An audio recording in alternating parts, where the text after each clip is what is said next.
E a Defesa Civil está divulgando hoje um balanço do monitoramento feito nas áreas de risco em Goiânia e no interior do estado. Desde o final de dezembro até agora, período em que a chuva foi mais intensa. Vamos ver então aqui no telão as conclusões desse relatório, começando por Goiânia. Olha, em Goiânia, 9 áreas de risco estão sendo monitoradas. E são os setores Urias Magalhães, Vilas Monticelli, Coronel Cosme, Santa Efigênia, Vila Fernandes, Nossa Senhora Aparecida, setor São José, Vilas, Emílio Povo e Romana. A Vila Romana na região leste é a área que mais preocupa a Defesa Civil por causa da cheia do córrego Palmito. E olha, pelos números, 170 casas, 175 casas foram afetadas pelas chuvas na capital. E o ano mal tinha começado. Diante dessa situação, moradores de áreas de risco em Goiânia angustiados, com medo e vendo essa situação de rever aí pontos da cidade sendo alagados, terem que perder suas casas. Então, vamos conversar agora com o representante do Corpo de Bombeiros, que vai apresentar hoje esses dados das áreas de risco. Vamos começar por Goiânia. Enquanto a gente conversa, nós temos algumas imagens aqui das áreas de risco daqui de Goiânia. Qual é a situação hoje? Que áreas mais preocupam os bombeiros? Bom, nós tivemos agora a retirada da Vila Romana, já de 5 famílias, e serão retiradas as 11 famílias que são as que são mais afetadas. Agora, o que é a Defesa Civil? Gostaria de explicar para que as pessoas entendam, porque às vezes solicita a Defesa Civil agir. Na verdade, a Defesa Civil é um sistema. Todos os órgãos pertencem à Defesa Civil de forma direta ou indireta. O bombeiro coordena, ele faz o quê? O primeiro socorro e faz a coordenação estadual da Defesa Civil.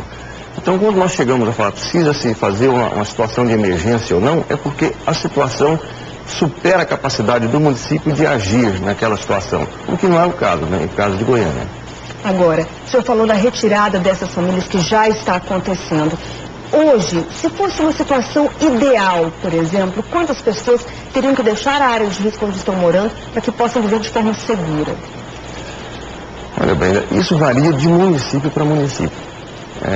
Se nós colocarmos que Goiânia, nós teríamos que, para se considerar a situação de decretação da situação de emergência, nós teríamos que ter, por exemplo, dentro do PIB de Goiânia, superior a 2,75%, ou seja, superando a capacidade do município. Nós temos o quê? Uma situação de emergência e situação de decretação da situação de emergência, que é uma ferramenta que o município pode utilizar para quê? Para utilizar o potencial do Estado ou até mesmo da União. Ok. Agora, o ideal seria mesmo que essas moradias não ocupassem essas áreas de risco. Esse seria o caminho, a prevenção. Sim, a prevenção, a orientação para que possa ter um monitoramento da não ocupação desses locais. Ou seja, há um planejamento aqui em Goiânia, a Prefeitura já se prontificou até o final do PAC 2, através do PAC 2, todas as pessoas serão retiradas das áreas de risco. Aí precisamos o quê? Precisamos com que haja monitoramento para que não seja reocupada essas áreas novamente. Então aí a Defesa Civil entra em quê? Entra em acionando os órgãos responsáveis para que isso não ocorra.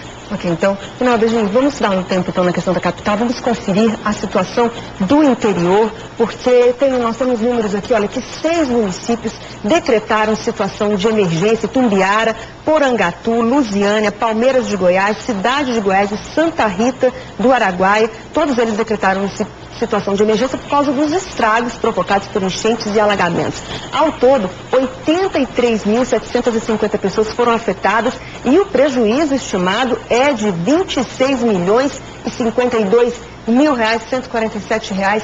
Quer dizer, foram muitos estragos no interior. A situação realmente, os números, valor se reflete no tamanho do estrago? Sim. Porque o que acontece? Vamos pegar uma situação de Goiás, que foi a mais afetada, com mais de 9 milhões de prejuízo. Nós temos ali o quê? A enchente que foi mais visível foi ali às margens do Rio Vermelho. Mas nós não podemos esquecer de todo o município. Nós tivemos 2 pontes rompidas e afetou mais de 10 mil pessoas. Vamos relembrar então esses casos que o senhor está mencionando? Tumbiara, o córrego Trindade levou parte da mureta de proteção e esse pedaço inteiro da rua. Os carros dessa revenda foram retirados porque a rua poderia ceder. O córrego Trindade também invadiu essa casa e com tantos transtornos, o município poderia até decretar estado de emergência. Lusiânia começou a sofrer com os danos da chuva já no início de dezembro. O Rio Vermelho subiu cerca de 30 centímetros e alagou vários pontos da cidade. Casas foram invadidas pela água e os moradores ficaram ilhados. Esse caminhão tentou contornar a rotatória, mas caiu num buraco.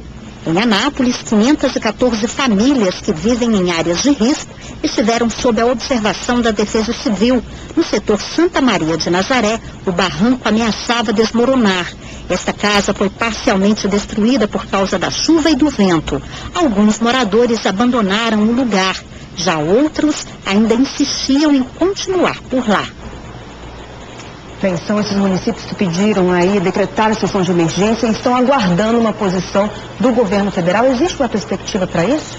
Sim, geralmente em até 30 dias, são 10 dias para que seja decretado e toda a documentação seja dada entrada no Ministério da Integração, onde há a necessidade de haver agora o reconhecimento dessa situação de emergência. Geralmente em 30 dias isso é realizado.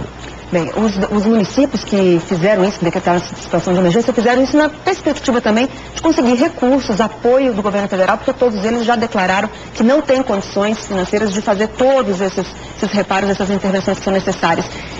Esses estragos, essa situação continuar do jeito que está, aumenta o risco de caso venham próximas chuvas?